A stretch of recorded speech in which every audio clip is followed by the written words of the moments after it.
পরিণত হয়েছে, ঠিক সেই সময়ে আজকে সোশ্যাল মিডিয়ার মধ্যে অন্যতম হচ্ছে বাংলাদেশ জাতীয়তাবাদী প্রচার দল। আজকে তারা অনেক কষ্ট করে, অনেক ত্যাগ তিতিক্ষা করে তারা এই দলটিকে এই পর্যন্ত নিয়ে এসেছে। এর পিছনে অনেক মানুষের কষ্ট, অনেক আত্মত্যাগ রয়েছে। অনেক তাদের জন্য আন্তরিকভাবে শুভেচ্ছা জানাই। আপনারা যে যেখান থেকে যতটুকু সম্ভব তাদের পাশে থাকবেন, তাদেরকে এগিয়ে নিয়ে যাওয়ার জন্য আপনারা সহযোগিতা করবেন।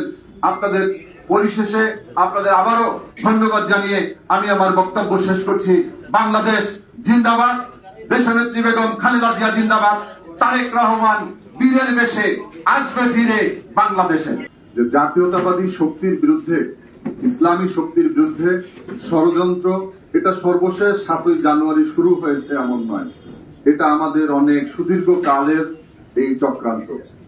আপনারা জানেন যে দেশনেত্রী বেগম খালেদা জিয়াকে 2006 সালের পরে পরিকল্পিতভাবে লগি বৈঠার তাণ্ডবতার মধ্য দিয়ে বাংলাদেশের গণতন্ত্রের সূর্যকে অস্তমিত করা হয়েছে। আমরা দেখেছিলাম যে একটা ধারাবাহিক সরকারের পরে আরেকটি সরকার আসবে, নির্বাচিত সরকার থেকে আরেকটি নির্বাচিত সরকার হবে, কিন্তু শেখ হাসিনাকে ক্ষমতায় বসানোর জন্য ভারতীয় আধিপত্যবাদী শক্তি সেই বাংলাদেশের সাবেক সেনাপ্রধান মইনুল আহমেদকে যেদিন 60টি ঘোড়া উপহার দিয়েছিল, ওই ঘোড়ার মধ্য দিয়েই বাংলাদেশের স্বাধীনতাকে খতম করে দেওয়ার তাদের পরিকল্পনা শুরু করেছিল। মইনুদ্দিন ফখরুদ্দিনরা শেখ হাসিনাকে তার অবৈধ ক্ষমতা হাতে তুলে দিয়েছে, তারা জানতেন। এবং শেখ হাসিনার পিতা শেখ মুজিবও 3টা জিনিসকে ভয় পেতেন। তারা এখানের তৌহিদি জনতাকে ভয় পেত, তারা সেনাবাহিনীকে ভয় পেত, তারা নির্বাচনকে ভয় পেত। এজন্য শেখ হাসিনা ক্ষমতায় এসে সর্বপ্রথম বাংলাদেশ থেকে নির্বাচন ব্যবস্থাকে, ভোটের অধিকারকে, গণতান্ত্রিক অধিকারকে তারা কবর রচনা করেছে। শুধুমাত্র জাতীয় নির্বাচনে সরকার পরিবর্তন হয়, শুধুমাত্র এই নির্বাচনটাই যদি তারা ধ্বংস করত, তাহলে আফসোস ছিল না যে দেশের মানুষ অন্তত স্থানীয় সরকার নির্বাচনে ভোট দিতে পারে।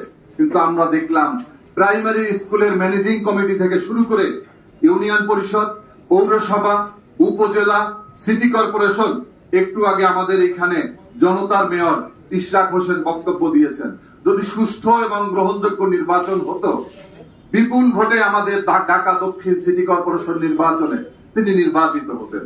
আমাদের সবার পরিচয়, আমরা যারা রাজনীতি করি জাতীয়তাবাদী, আমাদের রাজনীতির যেই সুতিকাগার, যিনি 26শে মার্চ কালুরঘাট বেতার কেন্দ্রে যিনি বংশীবাদকের মতো বাংলার স্বাধীনতার ঘোষণা দিয়েছিলেন, শহীদ রাষ্ট্রপতি জিয়াউর রহমান, তার এই ছবি বেগম খালেদা জিয়া এবং তারেক রহমান, এই হচ্ছে আমাদের জাতীয়তাবাদী শক্তির অর্জন এবং আগামী দিনের পথ চলা। আমাদের সামনের দিকে এগিয়ে যেতে হবে। ইফতারের আগে বেশি কথা বলার নয়। আমি মনে করি যে আমরা কোনো পরাজিত সৈনিক নই, আমরা সবাই বিজয়ী। কারণ প্রত্যেকটা দেশে, প্রত্যেকটা কালে জাতীয়তাবাদী শক্তিকে অনেক কাঠখড় পোহাতে হয়, অনেক অত্যাচার নির্যাতনের শিকার হতে হয়। বাংলাদেশের সবচেয়ে বড় নির্যাতনের শিকার, নিপীড়নের শিকার দেশনেত্রী বেগম খালেদা জিয়া এবং বেগম খালেদা জিয়ার পরিবার। আপনারা জানেন যে দীর্ঘ 18টি বছর আমাদের তারুণ্যের অহংকার দেশনায়ক তারেক রহমান আমাদের মাঝ থেকে দূরে, তার মায়ের কাছ থেকে দূরে। এর মধ্যে তার ভাইকে তিনি হারিয়েছেন। বেগম খালেদা জিয়া তার নিজের বসত বাড়ি থেকে উচ্ছেদ হয়েছেন, রাজনীতির সেই ক্ষমতা থেকে আজকে তাকে দূরে রাখা হয়েছে। আজকে বাংলাদেশ জাতীয়তাবাদী দল থেকেও তাকে দূরে রাখা হয়েছে।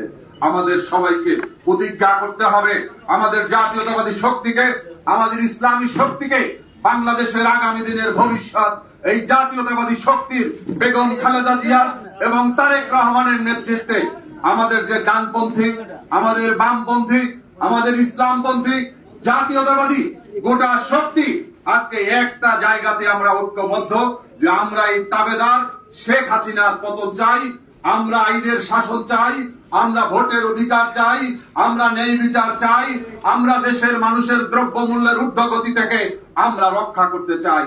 তাই আমাদের এই দাবিকে বাস্তবায়নের জন্য ঈদের পরে আমাদের নেতৃবৃন্দ যেই কর্মসূচি দিবেন, আমরা সমস্ত দল মত নির্বিশেষে আমাদের নেত্রী বেগম খালেদা জিয়া, আমাদের নেতা তারেক রহমানের নেতৃত্বে আমরা রাজপথে ঝাঁপিয়ে পড়ব। এটাই আজকে ইফতারির আগে আল্লাহকে সাক্ষী রেখে রমজানের রোজাদার হিসাবে আপনাদের সাথে অঙ্গীকার করছি। আপনাদের সবাইকে ধন্যবাদ জানাই। বিশেষ করে প্রচার দল, বাংলাদেশে যখন মিডিয়াগুলো এই হায়েনা লীগের পাঁচাটা গোলামে